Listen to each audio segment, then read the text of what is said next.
Welcome everyone. Today we'll have a build update for my summoner setup.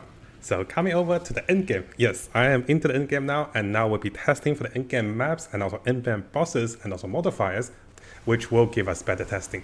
Now do keep in mind this is a tier 1 blue endgame map, so this is not going to be the highest, but it is definitely a good demonstration of the build's powers in the endgame.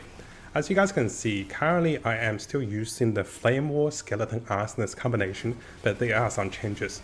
If you look closely, I am no longer having curse on my skill bar, and I'm not casting curses anymore, because my curses automatically aura that will be cast onto enemies, which reduces their fire resistance and allows my team to do all the bonus damage we can, and melting enemies in seconds.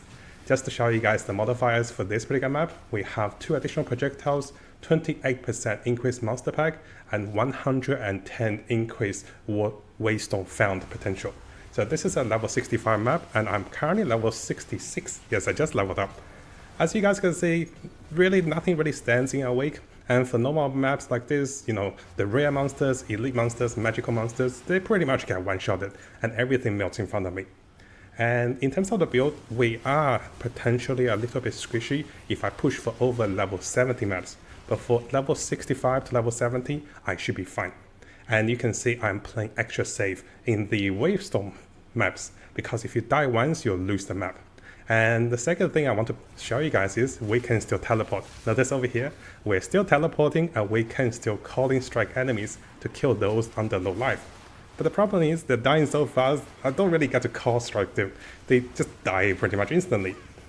Now, briefly summarizing our build setup. What you can see is I'm casting Firewall to summon Raging Spirit. Due to the latest nerf of Raging Spirit, I'm no longer summoning 7 or 8 Raging Spirit with 1 Firewall. So I'm always trying to cast 2 Firewall at once, and this allows me to have all the Raging Spirits I have. I have also changed the links on Raging Spirit and also Skeleton Arsonist to provide me with more damage and also more utility, as I'll show you guys on the second part. And you can see our damage number is extremely high. And fast forward a little bit, you can see that on this particular map we have no trouble with anything. Monsters that comes close to my character will automatically be cursed, and this means they have much lower fire resistance and they will be melting in seconds. And the only thing I have to be aware of is to not run in front of my Skeleton Arsonist so that they disappear. Sometimes I run too fast. But yeah, pretty much anything on the map that appears, I don't have to do anything. I just cast firewalls and I will run around, cast some rituals, and that's it for the map. And that is the endgame for this particular build's update. Now I know what you guys may be wondering, how does the build fare against bosses? And this is before I got the 5 link, guys. This is the setup, the same setup before I got the 5 link, and we're melting the level 65 Act 6 final boss in seconds. And yes, this is one of the Act 65 bosses, and it gets melted in seconds. And finally, of course, this is the time zone final boss. And over here you can see we're still melting this boss in seconds. And this was before the change of the 5 link. This is one was only having 4 links with 3 of the supporting socket. And this build is incredibly good against bosses. We have tons of ways to stagger enemies, to stun them, and then to kill bosses within seconds as your minions follow them up with tons of damage, as you can see over here. And just to show you guys, we did get pretty lucky. After killing the boss, guess what I got? I got 2 Exalted All. Pretty lucky, right? So the final boss of Act 6 definitely gives some really good loots. Now I'm sure you guys are excited to see the new changes and so links to the build. And yes, oh boy, I changed a lot of things. Almost every skill has been changed, and we're automatically running curses with Besame, which auto cast curses. So my Flame ability is now cast over here with heightened curse for 25% and also with greater radius. And as you guys can see over here, my Infernal Hound, Skeleton Arsonist, and also Raging Spirit now have 5 links of 4 supporting socket. So before we do anything, let's come over to this video. If you haven't watched this video, if you haven't tried this method, I strongly recommend doing so. We have some really lucky viewers that made over 10 Exalt using this method, and I was pretty lucky. It took me 6 Exalt to get 2 of my major skills to 5 link with 4 supporting sockets. But I do recommend reading a comment a little bit, because we have had some viewers with extremely bad luck. They have tried 10 times, they couldn't get the luck gambling for the additional socket. So there's a small chance you got really unlucky, or maybe you got really lucky. We had viewers saying they got lucky in 3, 2, or even 4 rows, and even selling those gems for over 10 Exalt each, and this is really profitable. So yes, this is the major secret, guys. I was all of a sudden getting 5 links on my major skills. And this is incredibly cheap and very, very important for the early game to do tons of damage. And also as an update and also classification or clarification, yes, once you corrupt the sockets, you can still level them up. And I forgot to mention in the previous video, I corrupted them at level 14. And once this had, 4 sockets or 5 links, I then leveled this up to level 15 with skeleton arsonists. So I forgot to mention that, yes, you can continuously level your gems even when they're corrupted. So using this method, I was able to get Raging Spirit and also Skeleton Arsonist to 5 links within 5 Exalt Orbs. And over here, the Infernal Health, we often get the question, how did you get 5 or 4 links on Infernal Health? You cannot increase the link of the Infernal Health, but this is depending on the level of your character. I believe after level 64, I got the 5th link and the 4th socketing. So as you level up your character, you get additional socketing and also links for Infernal Health automatically as the Infernalist. So going over to our skill links, I am having a free Skeleton Warrior that is summoned. My Skeleton Warriors now have unique links that is special tailored to Calling Strike enemies. Calling Strike enemies will allow me to hit and also kill enemies in one shot under 20%, 10% and also 5% depending on the rarity of monsters. This means it's a massive damage rise. And here we also have main, which allows us to slow enemies and also disable them, reduce the evasion, so we can do more damage, because if they evade, we do less damage. And over here we have Disbowment, and this allows us to cause additional days and also additional build up onto enemies, which allows the whole team to do a little more damage over the time for stun build up, and this can disable enemies. So you can see my Skeleton Warrior is a utility-based summoner item or summoner units that is here to hit enemies, trigger multiple debuffs, and also ability to one-shot enemies. So this compensates for the lack of damage, but they're pretty tanky and also survivable. So in this way, while they're on the field with about 3600 HP, they can do some work. Now for my Summon Infernal Health, we now have Fire Exposure, which is an amazing upgrade. So looking over here, Fire Exposure will increase our damage dealt through fire damage by 20%, because this will reduce the enemy's resistance by 20%, which is insanely good. And here I do want to say a big thank you to one of our viewers over here with ShellW2, who actually sent this message to one of our comments in the previous video. And yes, I do try to check comments while making so many videos. And for those of you who have great feedbacks, please let me know in the comments. Or send me a direct message onto Discord. And this is the best way to reach me on the Discord, because I'll be learning from you guys and also we'll be updating the build together. And yes, this is an amazing upgrade for the Infernal Health. Now at the same time, we now have Swearing Flame, which is the same as before for additional ignite damage. Notice our Infernal Health is here for ignite damage. Infernal Health also have additional tankiness with mid shield, and finally this will have additional ignite damage duration. So yes, we're here to ignite enemies and we're here to debuff enemies so the rest of the team can do more fire damage. Now in terms of the firewall, nothing actually has changed over here. We have Arcane Surge for additional bonus for additional mana and also casting speed. We have the Fortress for the round firewall and also additional casting speed with Arcane Temple. In terms of the bow offering, it is still the same as before. It is a utility-based casting spell that gives us additional life regen, additional mana regen, and also additional rage, which increases the percentage damage of the whole team. So now coming over to the big ones. Those are the 5 link ones. The first one we have is going to be the Raging Spirit. Raging Spirit now have Fire Infusion, Minion Instability, Feeding Frenzy, and also Infernal Legion. I have been testing this a little bit, and I do prefer the idea of Raging Spirit igniting, dealing damage over time, and also potentially exploding on enemies as they die. So this is kind of making them to do attack damage at the same time another burst of damage. And over here, my Skeleton Arsonist, we now have Execute, which was previously on the Raging Spirit. We also have Scattershot, which is really good. We have Fire Penetration, and finally, I am trying out Martial Tempo. Now, Martial Tempo over here, what I want to show you guys is, here I have been checking the numbers. So if I take this off, and we have a look at the numbers over here, this is about 700 damage per second. And I was comparing this with Minion Mastery, and Minion Mastery turns this one into about 800 damage per second. But this gives minimal life, of course. So here, if I prefer more damage with attack speed, we actually go to 860 damage per second.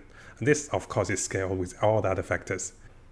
So in that sense, having martial tempo may be giving us more attack speed in return compared to mini mastery. But if you have mini mastery, it is also not bad as well. But we're already level 22, and getting one more level, just about 10% increase of damage. Now in terms of pen offerings, we still have in the same ones as persistence, upliftation, and over here we have dense macabre, which allows us to summon more and also getting more effects. Our lightning warp is still the same as before, giving us additional life recovery and also with additional charges.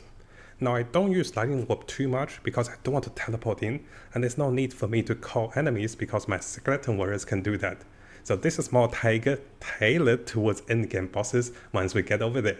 But we haven't found a really strong one yet that we can't defeat. And finally, the biggest change for the build is going to be Basami. And I do want to say thanks and also credits to my friend Lucky, who actually shared me his setup with the Skeleton Sniper Poison Infernalist, which was a very cool setup. He was using Basami, and I thought about this. I'm getting sick and tired casting Flammability myself. I want this spell to be auto-casted, and this also saves me the mana from casting this spell. Now there is a small downside of auto-casting this spell into an aura, is that you will lose effectiveness. Notice that this says 34%, but in the fight, the enemies are actually taking 24% fire resistance reduction, so instead of 34%. And this is with the heightened curse. If you don't have heightened curse, this aura will give it minus 20%. But with heightened curse, I have double checked, we get 30 instead of 34, we get 24% minus fire resistance. So you do not get the maximum value compared to manually casting it. And finally, we have Magnified Effect. This was previously on my Skeleton Arsonist, but I want this to have a higher radius because I don't want to get too close to enemies. I want to stay safe, stay the distance, so this will help me curse enemies in a further distance. Now over here, I do want to mention, you will have to have 60 spirit reservation for Basami, and this means you might lose up to 3 Skeleton Arsonists or 3 summons, but let's have a look at some calculations. Now over here, I have done additional calculations and also geeked out a little bit just to see what I have lost by using the curses. So what I want to mention is the curse, we have auto curse, have a 60 spirit reservation. And this means I was summoning 13 Skeleton Arsonists, now I'm summoning 10 of them. I want to see the damage reduction in losing 3 Skeleton Arsonists while having 13 and 10. In the future, I'll make Excel for you guys so you can calculate if you lose spirit or if you use reservation, how much damage would you lose. So I lost in total 23% damage from Skeleton Arsonists. I'm calling them Skeleton Bombers. So here's my estimation. My entire team's contribution, summoning Raging Spirit will do about 40% damage. Summoning Skeleton Bomber, I'll give it a little higher weight, about 46%. The Skeleton Warriors, you can neglect the damage. The Hound with Ignite, probably 10%. So majority, the Skeleton Arsonists will do 46% damage. A quick calculation over here for the expected values. So we're looking at about reduction of 10% overall damage by losing 3 Skeleton Arsonists by using 60 Reserve Spirit. And in combination, I'm constantly getting a 24% fire resistance debuff onto enemies, which is a pretty good comparison compared to the 10%, because this is also for the whole team for fire damage. Now, if I were to manually cast my curses with flammability, it is a 34% flammability. So in that sense, I can still manually cast it, but it still costs me 100 mana per cast. And this gets really annoying. You have to time it correctly. So those are the calculations I did before I changed the build. So you guys can see all the numbers and the calculations. And then if I did make any mistakes, or if you guys have any recommendations, let me know in the comments or send me a direct message on Discord as well for those additional geek out numbers and also calculations. Now briefly coming over to my skill trees. Nothing has really changed with the skill trees since the last time you had a look at my build. This is because the build, I haven't had time to min-max the skill tree. On the next update, I'll be min-maxing the skill trees and letting you guys know what has changed, and I want to be pathing a little differently. By the moment, I'll refer you back to the timestamp below to see the previous video, which I have explained all the sockets and also the choices of the sockets.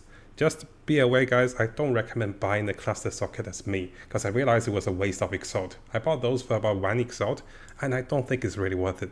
I could be saving this for weapon upgrade and buying those it doesn't feel like that incredibly broken. It just feels like a very minimal gain. So don't try to buy the classic jewel like me. And you can see the pathing at the moment, but I don't recommend respecting for my pathing yet. Wait for the next video. It might take me a few hours. The longest, I'll update the video tomorrow. I am planning to do some changes. Just to let you guys know, I probably won't go over here for the additional critical damage bonus. I might be removing additional minion life and saving all the points over here. And this allows me to get additional benefit coming from curses. Because I no longer need curse duration. I just want effect of curse. So this is actually perfect.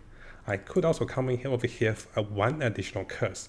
And this will allow me to have Enfeeble, which makes me much more survivable by reducing the enemy's damage. I might also be going for additional survival perks, which I'll be looking to see the value for a build because we want to survive. So for more details of all the skill tree, make sure you see the previous video for my explanations. Now briefly going through my gears, nothing has really changed. We have +3 with minion skills on the weapon with maximum spirit. We have upgraded this helmet a little bit with +2 still, but our main and max to get a little more strength.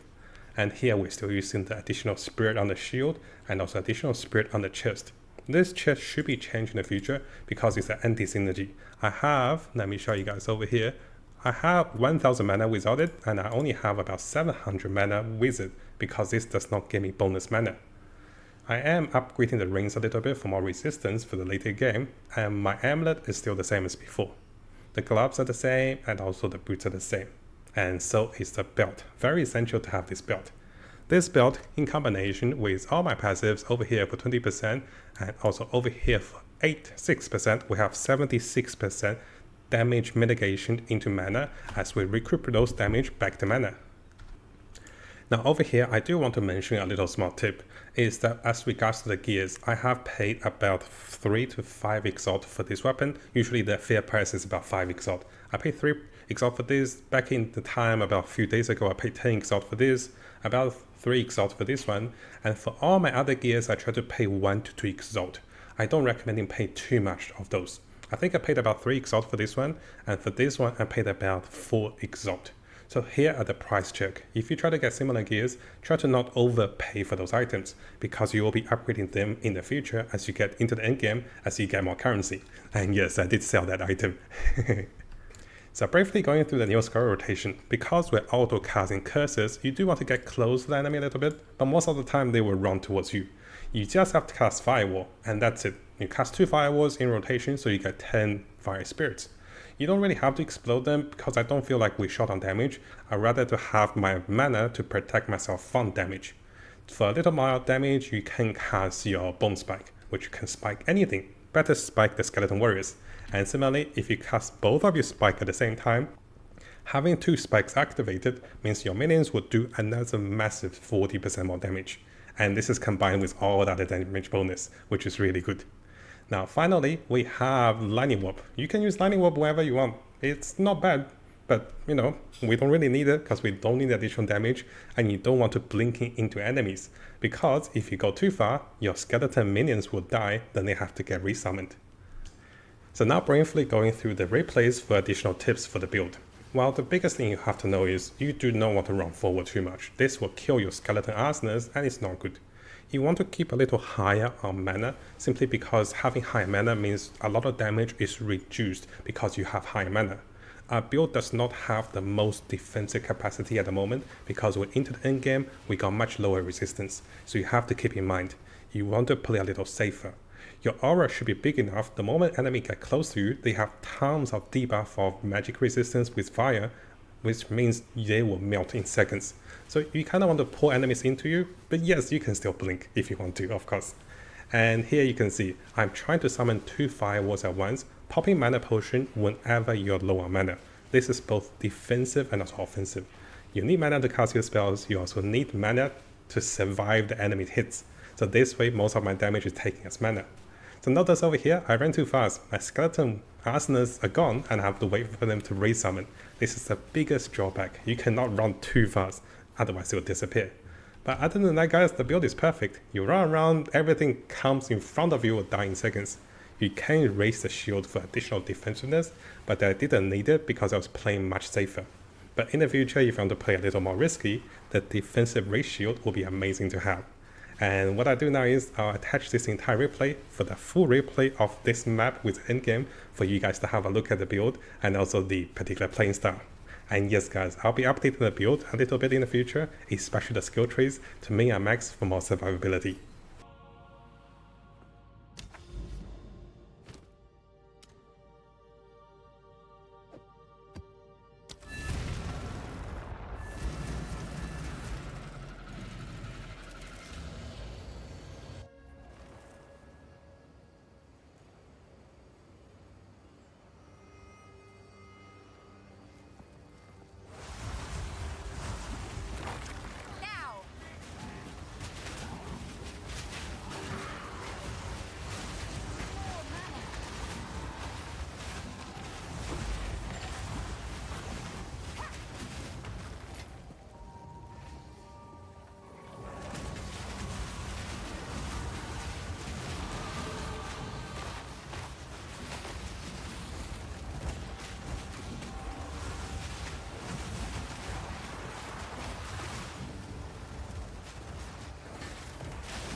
Now, before we finish, if you guys haven't subscribed, this is a really good time to do so because I'll be looking into the latest Path of Exile 2 news on different communities and also on our official forum, official webpage. I'll also be looking into the best build for each of the class as the meta develops with the Chinese and also the English community. So stay tuned for the latest update and also guides for Path of Exile 2. And of course, this is gonna be a big month for us. And I'll try to bring you guys all of the latest content and also guides for Path of Exile 2 to come.